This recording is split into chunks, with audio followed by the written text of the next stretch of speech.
year ago that I made the announcement that I was retiring as regional rep, and here I am standing in front of you all making the first announcements for the day. So much for retirement, right? So for those who do not know her, this is Karen April. This is your new regional rep for all East New England. She and the rest of the assistant rep team have done a bang-up job this year of all the regional events at Quasi, at Lake Compounds, thank you. I wasn't there, which is why I'm confused. She worked behind the scenes for all of this, and then we also have, for those who don't know, and shame on you if you don't know, on November 15th, we are having an event at Santa's Village. Anybody didn't know that? We're still working on a few details there. Those will be announced in your email and on the New England Facebook page very soon, I hope. Little details with the park that they just want to finalize. And I'm going to turn it over to Karen because she's got a couple of announcements to make, and then there's more after that.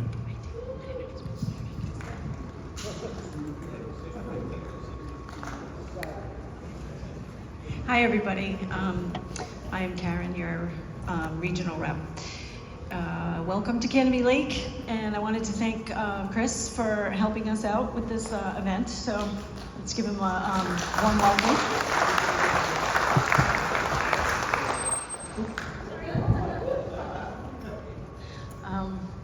So yeah, as Russ said, coming up in November, we're going to have an event at Santa's Village.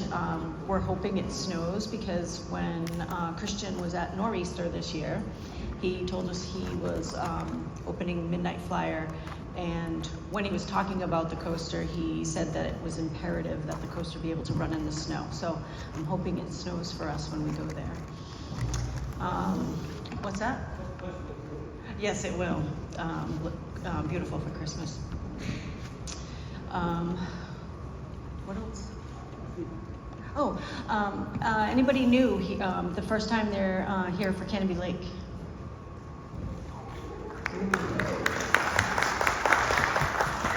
Any new ACE members? Is this your first event? Keep your hand up. Wow, welcome everybody. What? Yes. Sorry. See me afterwards. I would like to give you a pin, an Ace New England pin that we have. So come see me afterwards. And I'm going to hand it over now to Chris. Hello! How are we doing? Are you ready? All right, well, you are going to have a fantastic night out there. It is gorgeous weather today, so I'm super lucked out. Like I said, my name is Chris Nicoli, and I'm the brand manager here at Canobie Lake Park. I've been with the park for about 23 years now, and you are visiting us on our 15th year of doing our Halloween event, Canobie Lake Park Scream Fest. So we got quite a bit going on out there. One individual that I wanted to introduce you guys all to as well this year is Mike Perron. Mike is the Screamfest producer here at Canobie Lake Park, so he is the sick one that is in the laboratory all winter, going to haunt shows, going to gore websites, watching every horror movie ever made, and then sitting in his lab with his team, crafting designs of how to make sick things in blood and guts and ooze, and how to create that as an entertainment product for thousands and thousands of people across the Northeast. So we work on that with the entertainment team for almost an entire year. We start February, the process of all haunted houses, and then we run them until we have to tear them down by Thanksgiving, and then we kind of sleep and relax for a little bit until February, where we get started again on that project. So some things that is going to happen today for you guys' event. Obviously, right after this, I believe the ACE group does have some door prizes. In addition to the door prizes from ACE, we have some Canobie old signage that are going to be here on the ground. Some food directional signs, enjoy your day at Canobie Lake Park, a sign promoting the food truck festival that has since been sunsetted. And then we also have some retail items, shot glasses, keychains, roller coaster things, all of that on the side there as well.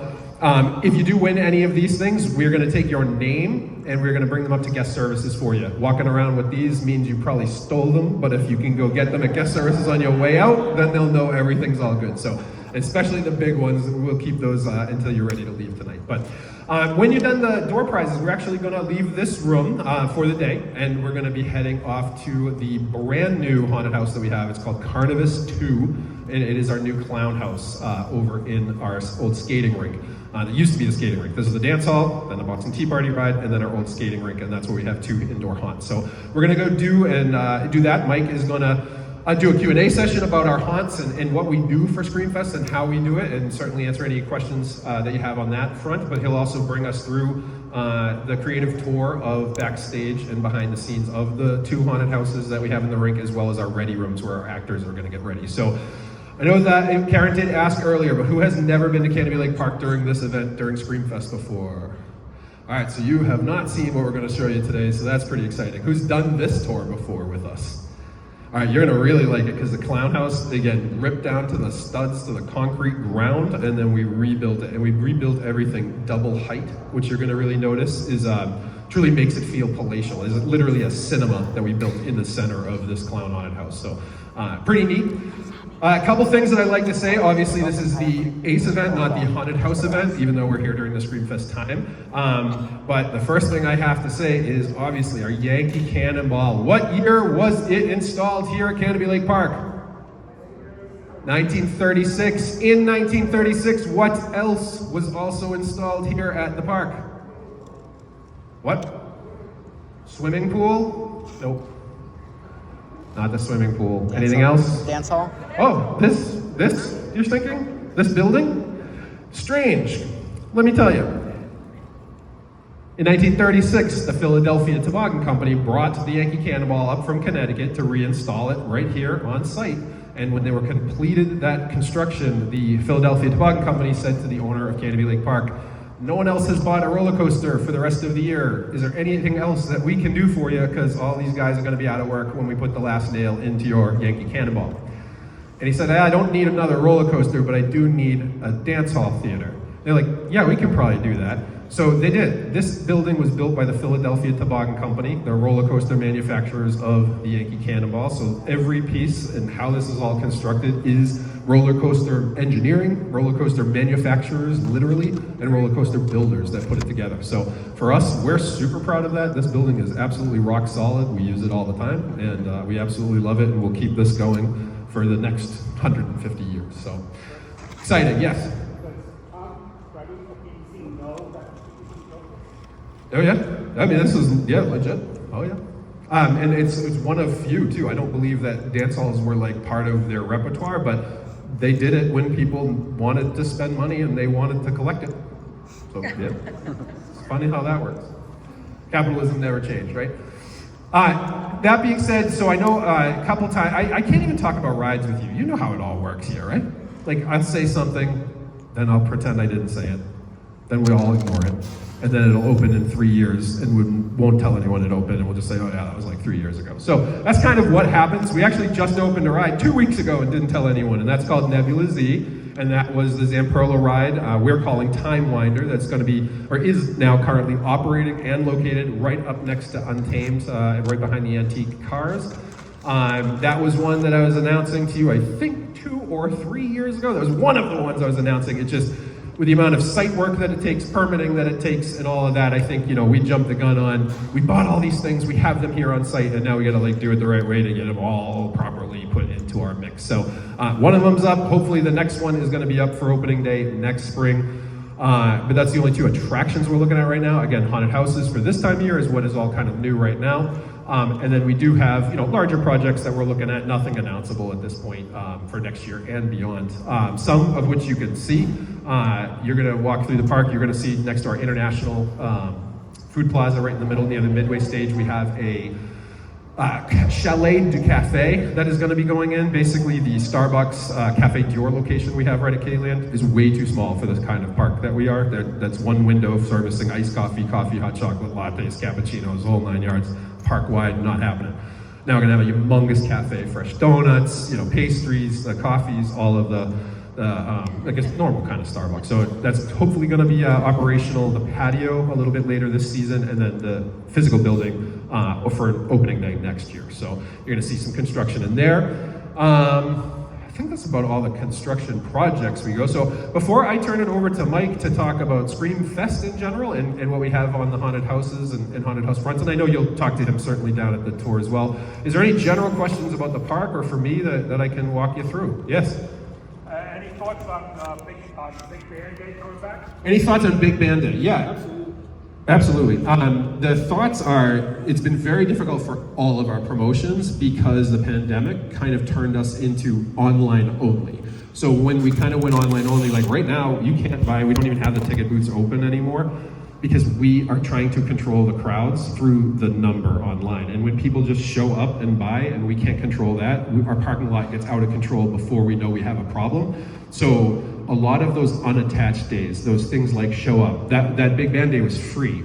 That Big Band Day, everyone wants us to bring back because it was free. The only reason we probably could never is because it's free. So if it was free, it would have to have there's gonna be 1,000 tickets or 5,000 tickets or 25,000 tickets. And once they're gone, that's it. Like we still have to sell out on a promotional day. So that's what we're kind of walking through. We'd love to bring these things back, but we have to put guardrails so that, these promotions that really were helpful bringing crowds in still isn't necessary. The crowds are still very much coming. The demand is still high and people are still getting out there and that's great and we're still putting on a great product. What you're gonna see even this year that you probably didn't notice last year or maybe noticed, and I apologize, is we are so well staffed. Sorry, did I say that out loud? It's been nightmare since the late last of 2019. Obviously 2020, 2021, even worse, 22, barely better, 23, seeing the light of day, 2024, like kind of finally, until Screamfest. We are so stacked out there. We have well over 250 actors in our haunted houses, and of that, we have 125 brand new actors that just joined us this year for the very first time. So that's wild. And then those people can then return, and then they love it, and then they want to do it for the rest of their lives, and then they become lawyers and doctors and dentists, and then they scare the shit out of people. No, sorry, it's children. But that's how it works. And they come in, they love it, and then we become part of their October plans, and we kind of create a little army. So that army is getting bigger, they're getting stronger, they're getting more knowledgeable. They probably recognize some of you even at this point. So we're excited. So Miranda, who is our marketing and entertainment manager, myself, Miranda and Mike, and Kenzie, who's our assistant marketing and entertainment manager, we pretty much are interchangeable and all work together. Miranda handles all the people part of Screamfest and the entertainment department, hiring the actors, making sure they're all in the right spots, doing the right stuff. Mike and his artistic team, what are they wearing? What do they look like? What are they screaming? Where are they jumping out from? And where are they hiding? And then Kenzie is keep everyone alive, scheduled, and running in the right direction. So that is our team. What other questions do you have for any one of us? Yes? I am not able to hear you, so I'm heading toward you. What's that? Why does this amusement park need a pinball parlor? What amusement park doesn't need a pinball parlor?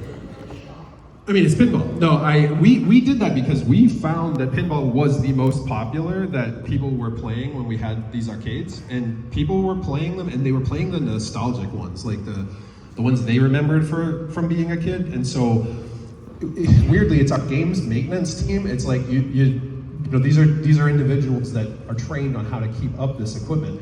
And sometimes they get like into these little grooves. And so they got into this groove of like, we want to restore all of the old broken pinball. We want to go back in and like really resurrect these things. And so when we started to kind of like have fun with that in the off season, I don't know, maybe 8 or 9 years ago, all of a sudden it's like we started having more cool pinball machines that we wanted to like really show off. So then it was like, let's just make like a little museum of pinball, and like if people play it, that's great. But then it turned out to be a pretty neat thing. So it was the Jackpot Casino in that. Before that, it was Fascination. I remember that as a kid. I won the jackpot at Fascination. I loved it. But then it turned into the Jackpot Casino, which is slot machines with New Hampshire, Massachusetts, people turning more into slot machines and having the ability to do gambling. We didn't want to like be confused with this isn't a real casino. So those came up, and then what did we gonna do? What do we need to do with it? And the answer was, let's do the pinball parlor. So I don't know if that's a great answer. That's the real one. Yes. Nebulous? Great. I have not been on it, but have had no issues, and I looks awesome, and people like watching it. So I don't know if it'll be today. I'm going on it, not today though. One day. One day. Yes.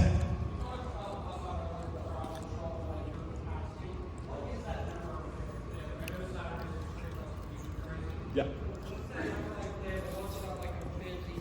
Yes, so the answer is what's the capacity? The quick answer is you're never going to know that. So totally proprietary, but it's also because it's way more difficult than that because every day is different. Like today, capacity, we can fit way more people in the park than we can park in the parking lot. So it depends on what day you're coming. On Fridays during Screamfest, a lot of parents drop off their kids. A lot of parents drop off their kids. So I don't need parking spots for their cars because they just turn it around. We're going to take 500 parking spots to create a drop-off zone. So technically we've created 500 parking spots to a drop-off zone. That's still 500 parking spots, but now I can have 1,000 cars, 2,000 cars dropping off their kids, so I can absorb those people on a Friday night. But maybe on a Saturday, I can have way less people in this park because they're all driving. Now, if they're driving as a family and coming late, they're probably going to come 3 in a car, 3.5, 4, 4.5. There's formulas. But what happens if you're coming because we have a corporate event and a company outing? People don't love to bring their whole family sometimes to a work event, so they come 1 in a car or 2 in a car. So now we have a certain amount of parking spots. Do we fill them with 1 human in a car, 2 humans in a car? Is this working? Can I get another one? 2 humans in a car, 3 humans in a car, something in a car. Every day is a little bit different. So we're kind of looking at our numbers based on where our parking lot is, and then we are actually adjusting that number throughout the day, the entire time. So even right now, I could say we're 500 people away from selling out. Now we're sold out because we had to remove that. We couldn't even let the 500 go because the lot's filling in too fast, and we're starting to see that. So it is definitely a game, and it's a game that we like playing. I'm not sure if you can hear me. I mean, I guess it's good enough, and I can yell pretty loud too. So. All right, perfect. Yes. Why did you specifically choose the Nebula for your next attraction? Why do we specifically choose that? I think what we look for generally is high capacity, low downtime,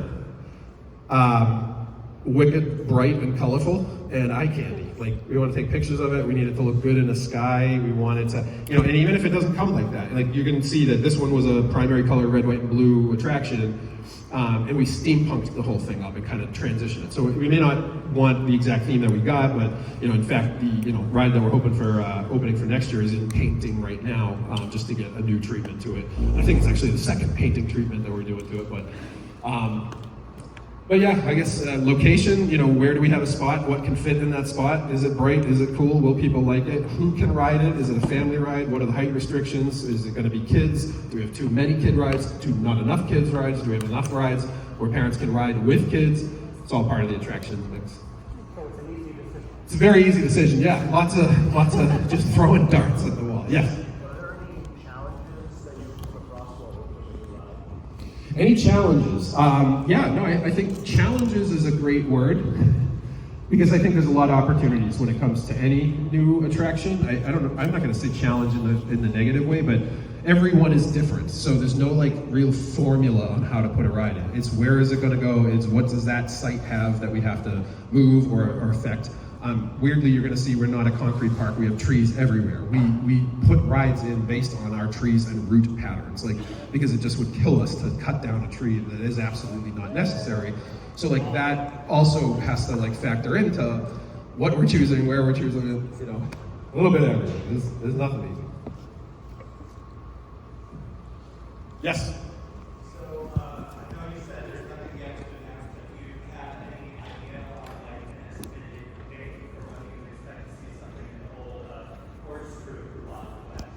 I have absolutely no idea of an expected date. I mean, the only thing that I can say is that it's a huge open area next to our brand new water park that's doing well. But no announcements, nothing to share. No, I can't even hint towards anything really. And I don't know when any of that would take place, but it's part of the process, and we're just kind of step by step, if that makes sense. Are you Are you fully in the footprint for building any more rides? I mean, do you have the capacity to actually expand the ride area, or at this point would you either have to go vertical or take something down? Excellent question. Are we too big? Are we maxing out our property? Can we go up? Can we go out? Left, right, sideways was the question. The answer is yes. We have quite a bit of acreage still left here. The acreage that you see, you just walk around, you're going to see islands, you're going to see, oh, they could fit another nebulas right there. Like, we probably could put another third of the attractions that exist in our current way. I mean, maybe in moving stuff around. However, you also can see we are an amusement park, like kind of right in the middle of a neighborhood. Like, this isn't, we're not an industrial park. This is literally a street. There's neighbors. What you might not know is that 16 of those neighbors are us. That is our houses. So we actually do quite a bit of our own housing for all of our international students, as well as our entertainers who come from all over, who actually live here on site. So I guess the answer is, it's a house now. It could be a roller coaster later, but I mean, so we still have area that we could expand into, but we have no, I mean, I'm not saying we don't have plans, like, because I said, we still have quite a bit that we're working on here, that'll be probably for all of our lives. But next generations, I'm sure they could start pushing out if they wanted to, you know, that would just involve planning boards and trying to figure that out with the town, so. All right, I think that before we get too busy out there, we want to certainly get you all into that haunt. And then, if you aren't aware, all of you are going to be leaving today with the Scream Express passes, so that you do not have to wait in the haunted house lines this evening. My suggestion is go as late as you can, so it's dark. We've been open for a little bit. You really want to get that like kind of true experience, or wait till like later in the night once all the like hordes of people have gone through. Then they slow everything down a little bit, like that last hour or two, and then it's a little bit better of an experience. So that is all I have. Mike, it didn't seem like there was Screamfest questions that I didn't cover. So is there anything from Mike? If there's anything from Mike, he will be down with us at the rink doing the tour, and you're welcome to connect with him there. But at this point, let me give it back to Karen so that we can do the door prizes before we head off to raffle. Thank you very much.